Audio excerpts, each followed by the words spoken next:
Caca dituduh makar, itu mungkin bisa diceritakan sedikit.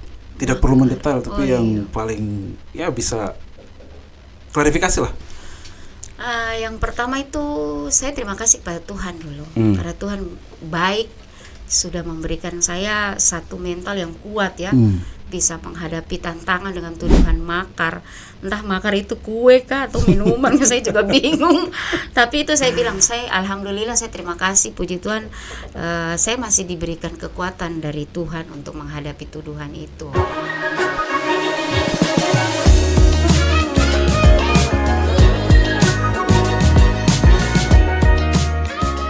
Oke, selamat sore teman-teman Embaran Bacarita di mana saja kamu berada. Kita jumpa lagi sore ini di edisi awal tahun yang baru 2026, dan sore ini kita sudah kedatangan seorang narasumber yang menurut saya sosok inspiratif.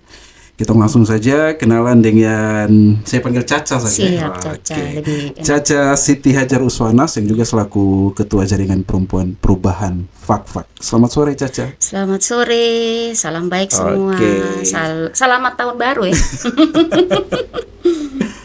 Oke Caca, mungkin bisa kita kenalan sedikit ya dengan Caca. Mungkin beberapa orang di luar sana ada yang belum tahu siapa ini Caca Siti Hajar Uswanas.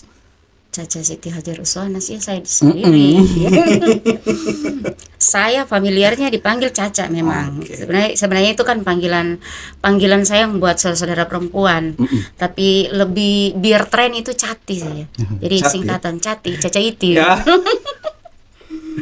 Oke, Caca Iti selaku Ketua Jaringan Perempuan Perubahan FAK-FAK. Mungkin bisa diceritakan sedikit nih mengenai latar belakang terbentuknya Jaringan Perubahan FAK-FAK. Oke. Sudah mulai? Ya. Oke. Jadi sebenarnya JP2F singkatnya itu. JP2F. Dulu 2012 itu sudah ada. Dia Jaringan Perempuan FAK-FAK JPF. Nah, mulai berjalan kurang lebih hampir 10 tahun. Kemudian kita jedah karena memang saya punya beberapa pekerjaan di luar yang tidak bisa saya tinggalkan. Kemudian teman-teman JPF juga banyak yang sudah berkeluarga, kemudian mencari pekerjaan di luar FAK-FAK. Akhirnya kita bersepakat untuk jedah dulu di situ. Vakum sementara. Vakum sementara. Nah, ini mulai lagi JPF bangun itu di tahun 2025, tepatnya di bulan April. Itu juga ada ada masukan, ada usulan dari beberapa kakak yang minta, karena memang melihat latar belakang saya sebagai seorang perempuan yang ya mungkin selama ini saya tidak terlalu familiar di FAK-FAK karena saya orang rumah, orang rumahan itu, tinggal aja di rumah itu. Kemudian usulan-usulan itu saya coba lihat, saya konsep, ini bisa ada ruang untuk bagaimana membangun inspirasi untuk kaum perempuan di FAK-FAK gitu. Nah, cuman karena tagline pemerintah hari ini tuh kan adalah perubahan, akhirnya JPF tadi itu ditambah kata terakhir perubahan. Tambah P lagi, jadinya Jaringan Perempuan Perubahan FAK-FAK, jadi JP2F singkatannya itu. Nah, sebenarnya itu yang saya bilang, JPF ini dari 2012, dan kiprah JPF itu sebenarnya bagaimana memperjuangkan hak-hak perempuan di berbagai aspek, terutama dengan isu gender. Isu gender ini isu dunia ya. Nah, di FAK-FAK itu punya banyak kekurangan soal figur-figur perempuan. Kemudian banyak kelemahan juga dari sisi perempuan itu sendiri. Jadi ada motivasi untuk membuat satu gerakan untuk membangun kelompok atau komunitas perempuan di FAK-FAK untuk memperjuangkan apa yang menjadi hak perempuan. Kesetaraan gender. Itu. Oke, terus kalau Caca sendiri melihat posisi perempuan di FAK-FAK dalam struktur pembangunan daerah saat ini bagaimana, Caca? Nah, ini saya berapa kali di RRI juga saya dapat pertanyaan yang sama nih. Di beberapa teman-teman juga dapat pertanyaan yang sama. Pertama saya sampaikan dulu begini, saya basic saya itu adalah penguatan kapasitas itu. Nah, kalau bicara perempuan dan pembangunan konteks FAK-FAK, saya melihat masih lemah di semua aspek itu. meskipun bahwa kalau kita bicara dari sisi aspek politik itu ada beberapa kursi hari ini sekitar 6 atau 7 kursi ya di legislator.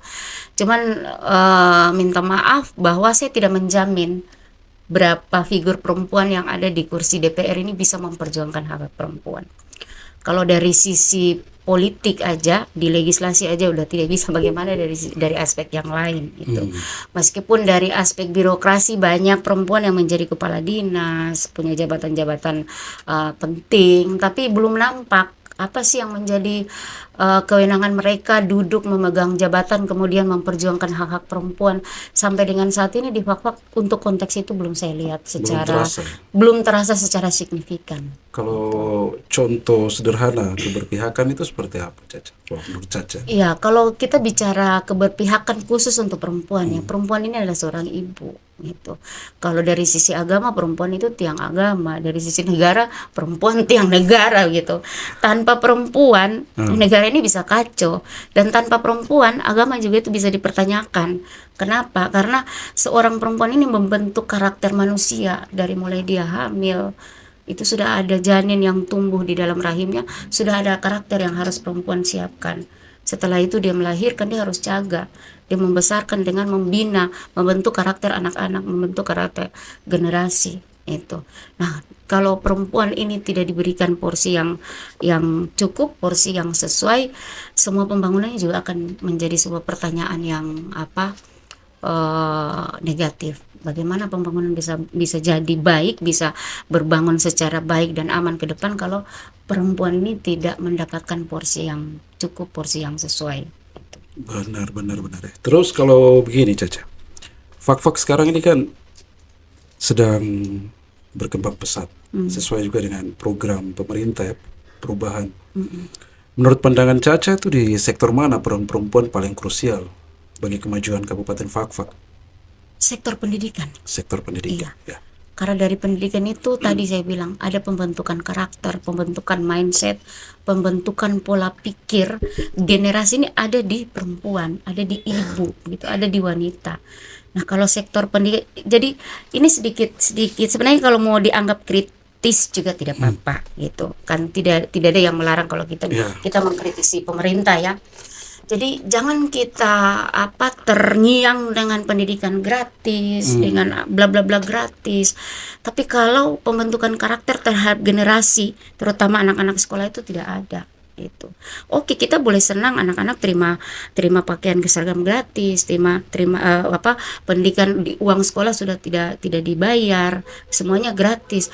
Tapi pertanyaannya bagaimana dengan karakter anak-anak di sekolah itu? Udah sesuai atau belum itu? Moralnya dijaga atau tidak? Karena banyak sekali kejadian-kejadian baik dari anak SD, anak SMP. Saya kasih contoh, lem Aibon itu ada di mana-mana dan yang mengkonsumsi itu miris anak-anak SD, anak-anak SMP. Berarti kan pendidikan ini tidak maju gitu. Moralnya anak-anak ini tidak baik itu. Nah, meskipun tidak semuanya kita salahkan ke sekolah, ada juga di dalam rumah. Tapi ini kan tanggung jawab bersama, bukan hanya tanggung jawab keluarga, tanggung jawab guru di sekolah, tapi tanggung jawab semua pihak, terutama pemerintah yang memberi kebijakan.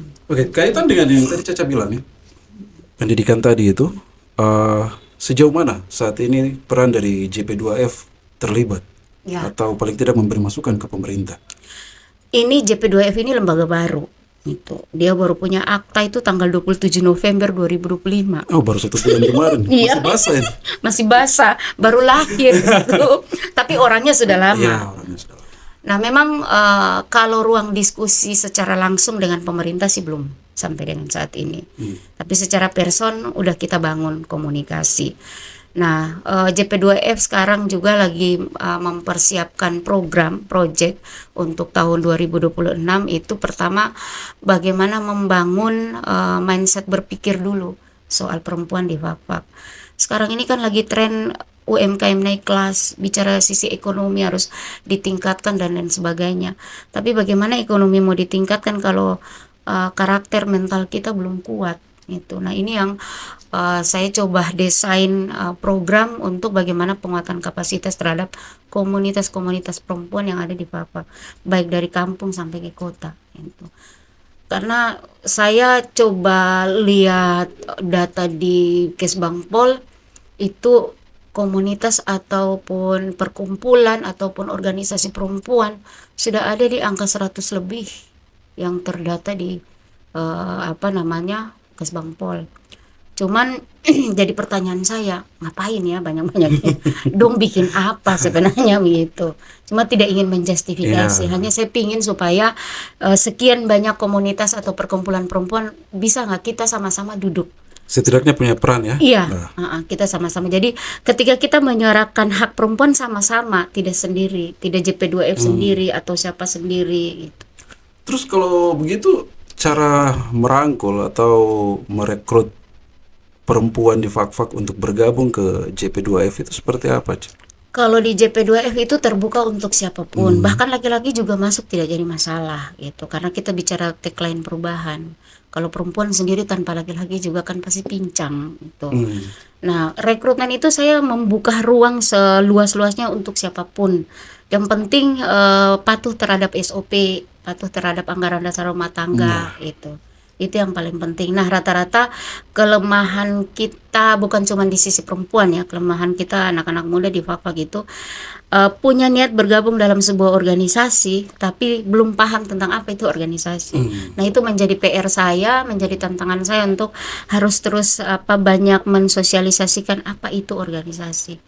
Gitu. Jadi menyentuh paradigma berpikir perempuan di Fak-Fak ya. Oke. Jadi begini Caca, jaringan perempuan perubahan mendorong keterlibatan kebijakan dalam pengambilan kebijakan di tingkat daerah, di distrik hingga kabupaten. Itu bagaimana caranya Caca?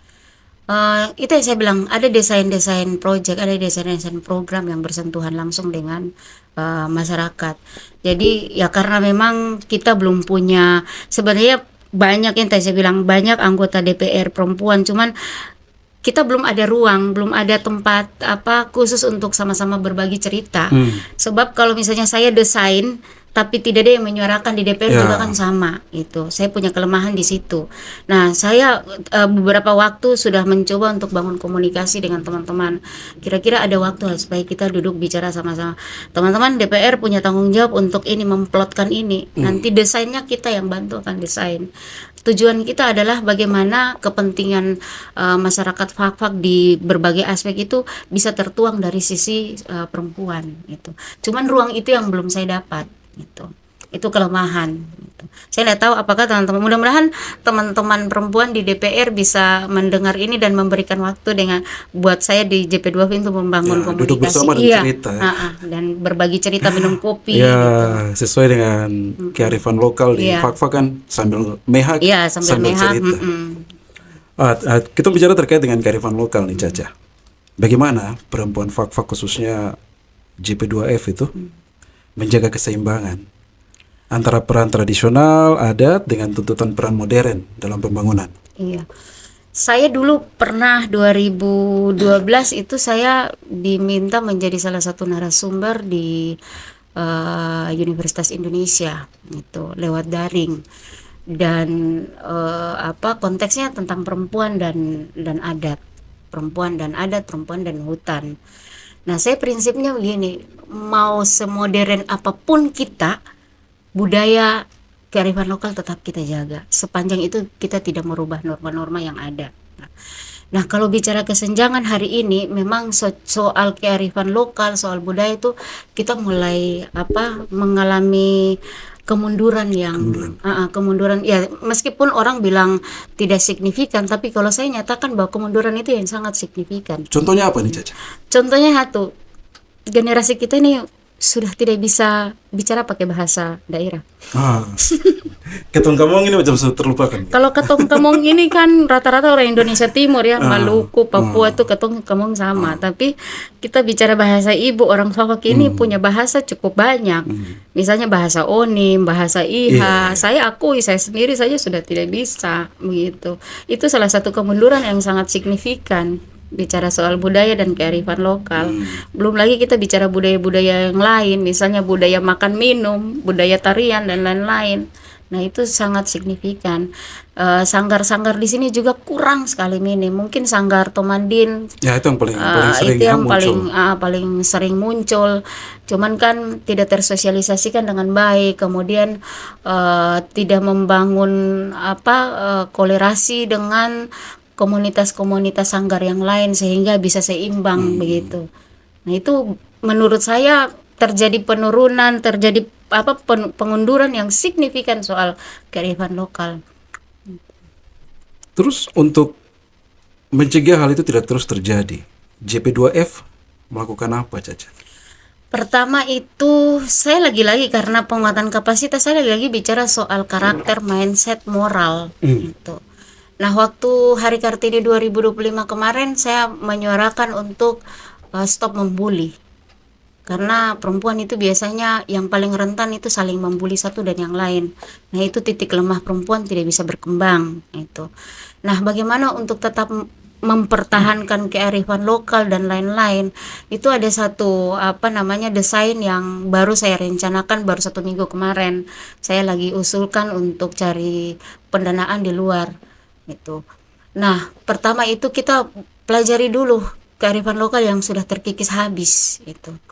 Ini kan masih banyak anak-anak muda, masih banyak orang tua yang bisa duduk menceritakan kita punya kearifan lokal yang sudah terkikis. Nah itu kalau sudah kita dapat, kita harus membuat konsep dan desain untuk bagaimana membangkitkan kembali kearifan lokal. Misalnya begini, ini orang sekarang di mana-mana ada kalau kegiatan yang ditampilkan goyang tabola bale, poco-poco dan lain-lain. Nah, sementara tarian-tarian lokal kita habis gitu. Nanti ada event-event pemerintah tertentu baru mulai sawat dipakai, titir tumor dipakai. Padahal paling tidak sekali-sekali ada event 17 dibikin titir tumor Itu murni titik tumor saja, jangan dikolaborasikan dengan kontemporer dan lain-lain gitu.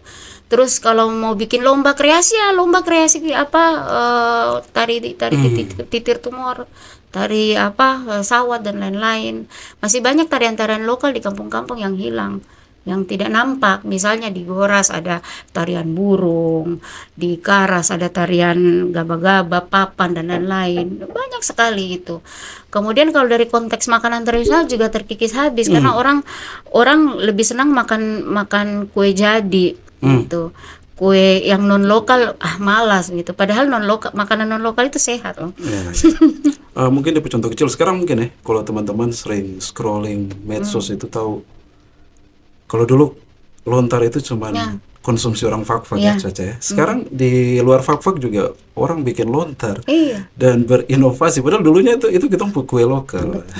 Kalau Caca lihatnya gimana? Maksudnya dari segi tadi ya Caca bilang makanan khas Fak-Fak. Hal-hal kecil seperti ini bagaimana tuh JP2F melihat ini sehingga makanan khas Fak-Fak itu tetap menjadi trademark orang Fak-Fak. Ya. Jadi dia keluar juga orang tahu itu dari Fak-Fak, maksudnya begitu. Kalau lontar ini kan bukan hal baru dan sejarah lontar itu kan sebenarnya bukan orang Fak-Fak. Itu peninggalan Belanda.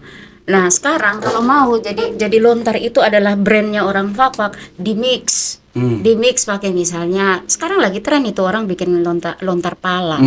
Jadi airnya dipakai sirup pala. Nah, saya bikin lontar selai pala gitu. Jadi kalau mau keluarannya ini benar-benar bahwa makanan khas Fak-Fak ya harus ada produk turunan atau produk komoditi lokal yang harus kita mix, ikut tren di dalam itu. Sehingga dia pakai aslian terjaga. Nah, saya pernah itu lontar dipromosikan di TV Malaysia loh. Itu lontar Fak-Fak itu. Cuman ya tidak up juga gitu.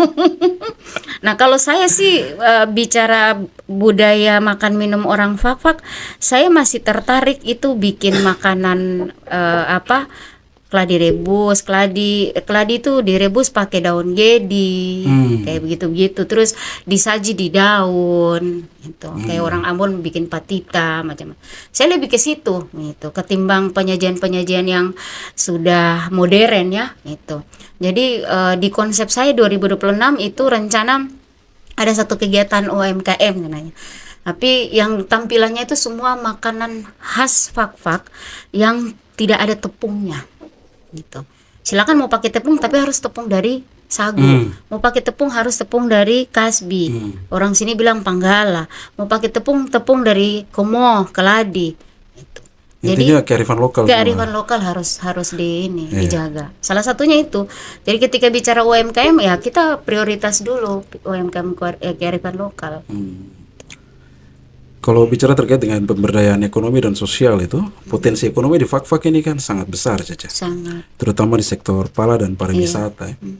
Nah, apa saja program nyata yang sudah berjalan ataupun karena baru terbentuk, jadi yang diprogramkan, yang sedang disusun barangkali dari jaringan JP2F ini untuk turut meningkatkan kemandirian ekonomi perempuan di Fak-Fak? Iya, kalau di JP2F itu tadi saya bilang di tahun ini ada project untuk UMKM, tapi brandnya itu lokal. Kemudian ada satu project juga di JP2F tahun ini, itu project sampah sebenarnya, limbah sampah. Oh, mengolah. Sebenarnya bukan mengolah saja, kita coba dulu untuk bagaimana membangun pemahaman orang, membangun mindset berpikir orang untuk tidak membuang sampah sembarang tempat. Itu karena dibilang bank sampah, saya bingung juga bank sampah di Papua ada di mana. Sampah itu terurai di mana-mana begitu, depan kantor Pemda saja itu sampah banyak gitu. Kalau bicara orang buang sampah sembarangan barangkali yang di kompleks depan itu. Stadion Baran ke-11 itu. Iya. Depan Jadi orang buang sampah terharu.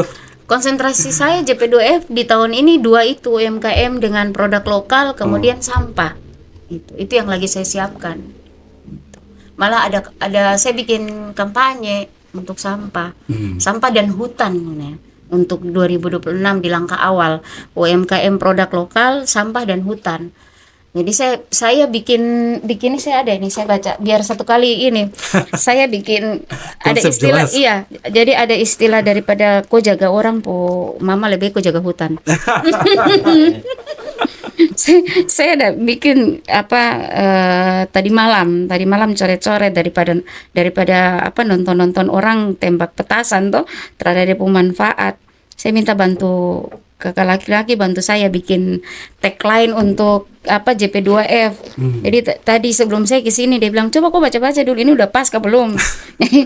Ini sekalian ini di podcast ini. Tidak apa-apa toh? Tidak apa-apa. Oh iya. Ini ada ini Clean Generation Fak-Fak untuk jaringan perempuan Fak-Fak. Ini saya untuk konsep 2026. Ko jaga alam, alam jaga ko. Itu. Daripada ko jaga orang suami dan istri, mendingan ko jaga alam gitu. Karena kalau ko jaga alam nanti alam jaga kamu. Ya, itu. Nah, selanjutnya nih Caca, kalau Caca lihat tantangan di bidang pendidikan dan kesehatan bagi perempuan di pelosok Fak-Fak dan langkah perubahan yang sedang diperjuangkan oleh jaringan JP2F itu seperti apa, Caca? Iya. Minimal merubah paradigma berpikir perempuan terkait dengan pendidikan. Iya. Jadi di awal kita cita-cita di awal di luar itu kan saya bilang saya ini adalah salah satu kalau bicara gender saya ini korban dalam keluarga. Curhat nih. Curhat gitu. Tapi itu saya jadikan tantangan dalam hidup dan harus berhasil gitu. Nah, pendidikan di Fak-Fak ini masih minim gitu. Khusus untuk perempuan ya? Khusus untuk perempuan. Saya 2022 itu kebetulan dapat data dari Dinas Pendidikan. Cuman tidak terlalu detail gitu. Ada anak SMP yang tidak bisa membaca. Di tingkat SMP itu tidak bisa membaca. Nah, pertanyaannya kita mau salahkan ibu, mau salahkan bapak, salahkan keluarga, atau salahkan sekolah, atau salahkan pemerintah. Nah, ini kan bukan jawabannya saya sebagai ketua JP2F, jawaban semua orang, jawaban semua pihak. Nah, kalau kita bicara soal pendidikan untuk perempuan, saya bilang masih kurang sekali, karena masih banyak anak-anak perempuan yang putus sekolah. Itu putus sekolah itu alasannya banyak, alasannya juga variasi. Ada yang alasan orang tua tidak mampu, ada yang putus sekolah karena memang terjadi pelecehan dan lain-lain, pembulian dan lain-lain itu. Nah, pertanyaan saya, kalau ditanya ke JP2F siap gitu, siap akan menyuarakan bagaimana memperjuangkan hak perempuan dalam dunia pendidikan. Mereka berhak mendapatkan pendidikan sampai selesai, tidak hanya di titik SMA, kalau bisa dapat S1, S2. Nah, tapi tanggung jawab pihak lain seperti apa? Pemerintah dalam hal ini yang bertanggung jawab adalah pemberdayaan perempuan. Kemudian DPR bagaimana memploting budget untuk kepentingan perempuan. Nah, ini kan pihak-pihak ini kita harus sama-sama duduk. Tidak bisa JP2F menyuarakan tapi pihak lain yang berkewenang mengeluarkan kebijakan tidak memberikan ruang itu. Ini juga lemah di sisi itu. Tetapi kalau bicara JP2F memperjuangkan, pasti JP2F memperjuangkan.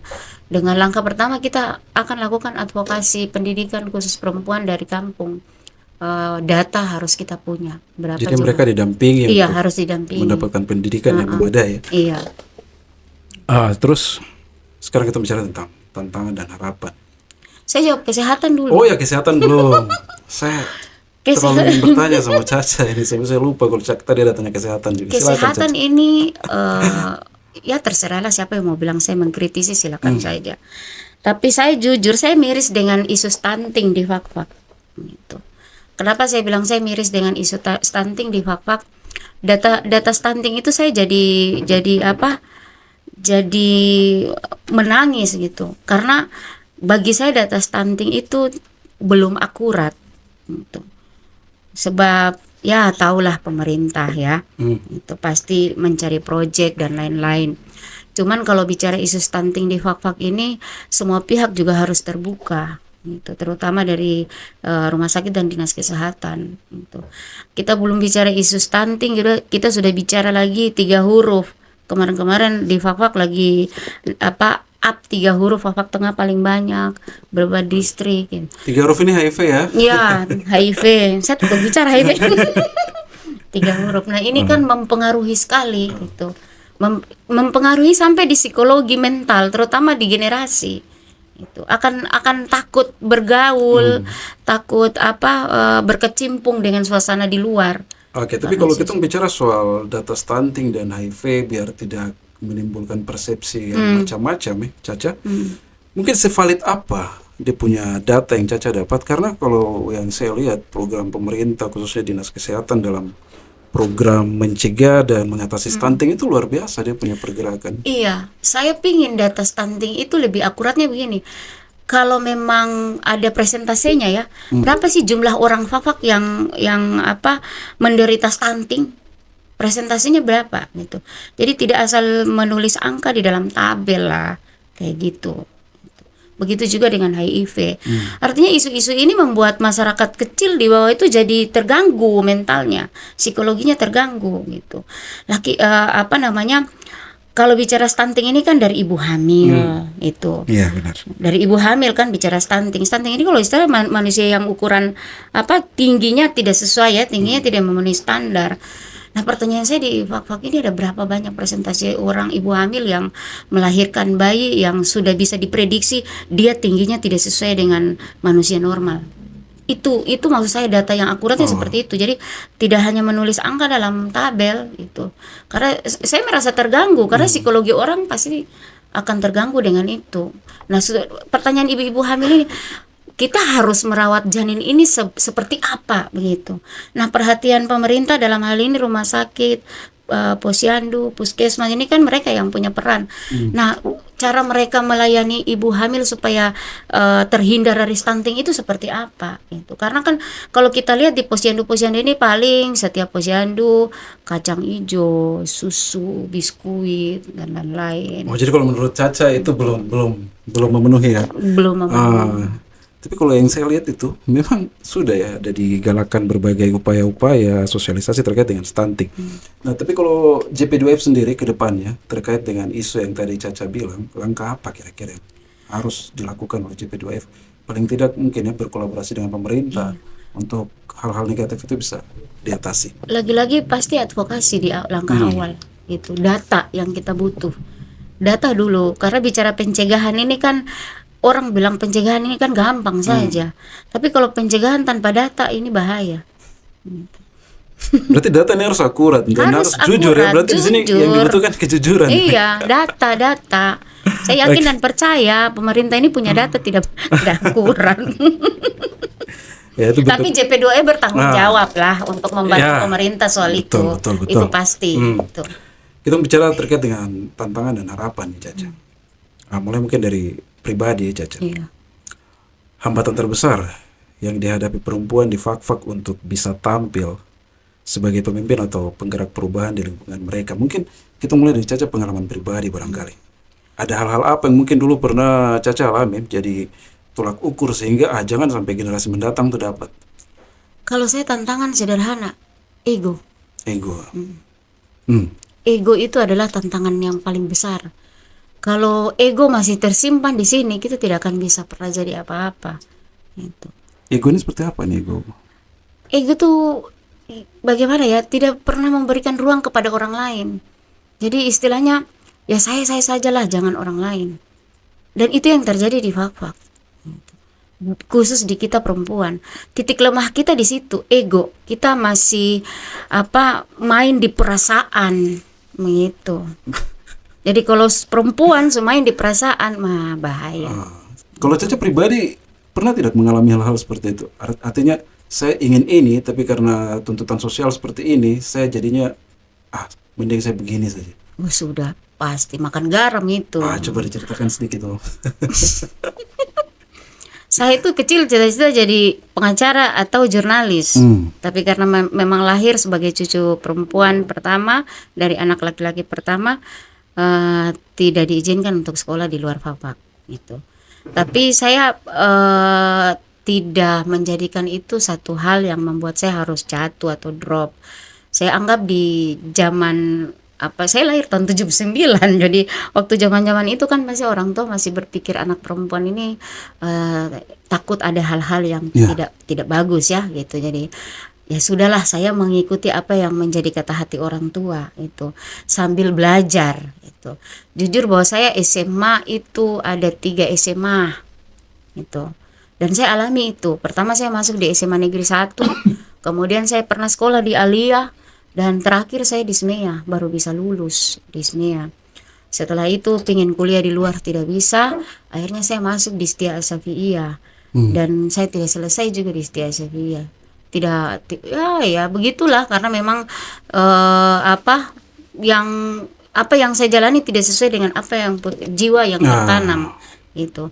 Dan saya mulai belajar itu dari alam, belajar di tengah hutan, belajar di laut. Jadi apa yang saya dapat hari ini adalah anugerah yang Tuhan kasih lewat otodidak.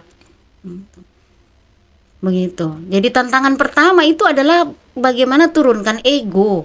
Itu jangan sombong. Istilah anak-anak sekarang jangan sota gitu. Jangan sok tahu. Egonya dikasih turun, jangan sombong, jangan angkuh. Itu dulu. Harus mampu meredam itu dulu dalam diri, dalam jiwa pribadi. Kalau itu belum bisa, tidak bisa. Jadi istilahnya tolong diri sendiri dulu baru bisa tolong orang lain. Ya? Tuhan kasih kekuatan ke kita ini untuk itu. Kuatkan kita dulu baru kita bisa kuatkan orang lain. Tapi sejauh mana itu? Kalau saya biasanya kan kalau lihat ada beberapa pengalaman saya diceritakan sama saya teman-teman, terus yang saya jumpai sendiri anak-anak sekarang, perasaan sebagai perempuan yang tidak dianggap. Nah, ya, seperti yang tadi Caca bilang juga, saya mau ini tapi karena tuntutan ini akhirnya saya begini. Sedalam apa itu luka itu tertanam tuh Caca sehingga berpengaruh ke Caca sendiri? Saya mungkin dari kecil dididik dalam keluarga yang harus keras itu. Jadi luka itu biar sesakit apapun harus kuat untuk tahan sakitnya luka itu. Kemudian satu yang saya dan adik kakak 5 orang dapat bahwa hidup itu jangan berharap orang lain dulu gitu. Kalau kita sendiri bisa, kenapa harus menyusahkan orang lain gitu. Kemudian hidup harus bisa menjadi motivasi dan inovasi untuk yang lain. Jadi lakukan saja dulu apa yang kau bisa lakukan itu. Sepanjang itu tidak membuat orang lain itu sakit, tidak membuat orang lain itu merasa beban gitu. Jadi coba menjadi beban untuk orang lain itu jangan gitu. Itu jangan gitu. Terus kalau perannya dalam di organisasi sekarang dengan hal-hal seperti itu, bagaimana JP2F ini mengakomodir hal-hal tadi itu ke perempuan-perempuan fak-fak khususnya generasi muda supaya jangan sampai dong keinginan itu tidak terpenuhi. Iya. Bikin dong percaya diri dulu. Jadi saya ini punya anak perempuan 4, anak laki-laki cuma 1. Jadi saya mereplikasi apa yang saya rasakan itu semua turun ke anak-anak saya dulu. Jadi saya memang menguatkan mereka dulu. Setelah mereka kuat, baru saya kuatkan orang lain. Jadi saya pernah belajar bagaimana membentuk komunitas lokal. Itu saya pernah belajar itu. Jadi satu kekuatan kelompok itu dia kuat itu dari dalam bukan dari luar. Jadi mencoba dulu meyakinkan banyak orang tapi yang ada di dalam kelompok kecil, keluarga dulu. Kita perkuatkan keluarga dulu baru kita kuatkan yang lain. Jadi anak-anak perempuan 4 saya itu saya memang minta untuk menghadapi hidup yang keras itu dengan cara yang rileks, yang santai begitu. Jangan jadi beban karena misalnya anak saya yang di Bogor kalau terlambat kirim uang makan tidak boleh nangis.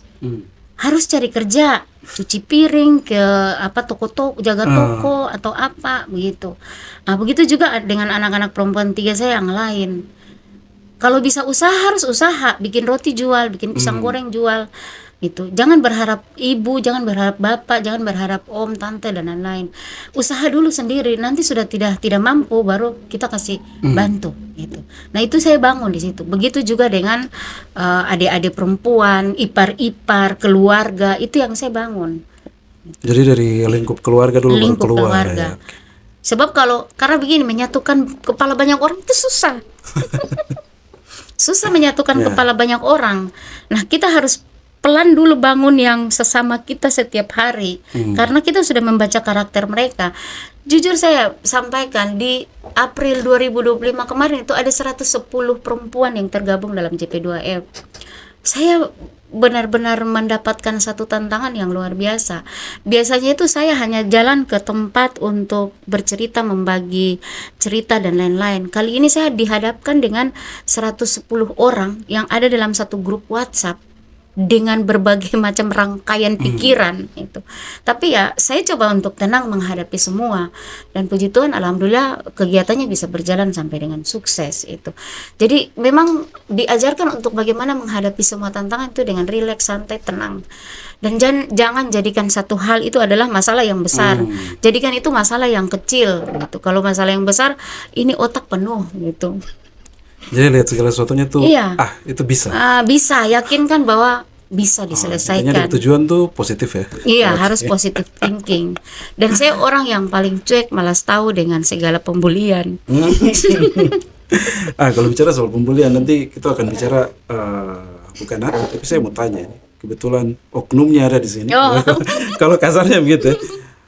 Terlepas dari dulu pernah ada mungkin kejadian yang tidak enak lah katakanlah. Caca dituduh makar itu mungkin bisa diceritakan sedikit. Tidak perlu mendetail tapi yang paling ya bisa klarifikasi lah. Yang pertama itu saya terima kasih pada Tuhan dulu. Karena Tuhan baik sudah memberikan saya satu mental yang kuat ya. Bisa menghadapi tantangan dengan tuduhan makar. Entah makar itu kue kah atau minuman, saya juga bingung. Tapi itu saya bilang, alhamdulillah saya terima kasih, puji Tuhan, saya masih diberikan kekuatan dari Tuhan untuk menghadapi tuduhan itu. Nah, untuk saya sebenarnya saya tidak perlu klarifikasi karena ya banyak orang tahu kok, banyak orang memahami kondisi penuduhan makar itu ke saya sendiri itu. Ibarat saya mau bilang begini, ternyata saya dianggap salah satu figur juga begitu. Saya dianggap salah satu figur yang berpengaruh begitu, meskipun tidak pernah tampil di depan gitu. Nah, terima kasihnya di situ begitu. Sepanjang ini saya biasa-biasa saja begitu. Saya beranggapan bahwa sesuatu hal yang dilakukan tidak baik ke saya serahkan kepada Tuhan yang akan membalas gitu. Tidak sekarang tapi nanti. Prinsip saya itu semua orang hidup akan menemukan tanda heran satu ke tanda heran yang lain. Asik. Dengar. Dan saya dapat itu begitu. Di tahun ini saya dapat tanda heran dituduh makar. Di tahun ini saya dapat tanda heran, saya dikasih pimpinan JP2F. Nah, itu lewat proses yang luar Ya, biasa ya. itu. Jadi kalau mau bilang klarifikasi, ya sudahlah, klarifikasi sudah saya lakukan beberapa tahun lalu. Kemudian untuk saya pribadi, hanya Tuhan dan iblis dan malaikat yang tahu. Tapi Caca itu sejauh apa itu dia punya pengaruh ke mental itu buat Caca? Kan Kalau otomatis kan seorang Siti Suarez mendapatkan Iya. tuduhan seperti itu, otomatis kan dia tidak sendiri, dia punya keluarga, iya, ya kan? Iya. Sejauh mana itu isu itu akhirnya membuat kalau berpengaruh ke Caca keluarga? kalau saya sangat berpengaruh. Anak-anak saya jujur ya, anak saya berhenti kuliah. Wah, karena itu ya. Iya, anak saya di IPB Bogor semester 3 dia langsung pulang karena tidak kuat menahan bulian dari teman-teman media ya. Di media orang banyak ngomong, mama begini medsos ya, begini." Iya, medsos. di medsos mama begini. Ada teman, mama begini ya, di media ada tulisan begini. Nah, dia anak nomor 2 sama saya juga anak nomor 2 perempuan, dan dia ngomong di saya sampai sakit. Saya datang jenguk dia. Terus saya bilang kuat aja, kuat begitu. Tapi dia tidak kuat. Tiba-tiba dia pulang. Dia pulang 1 tahun lalu. Perempuan, dia pulang.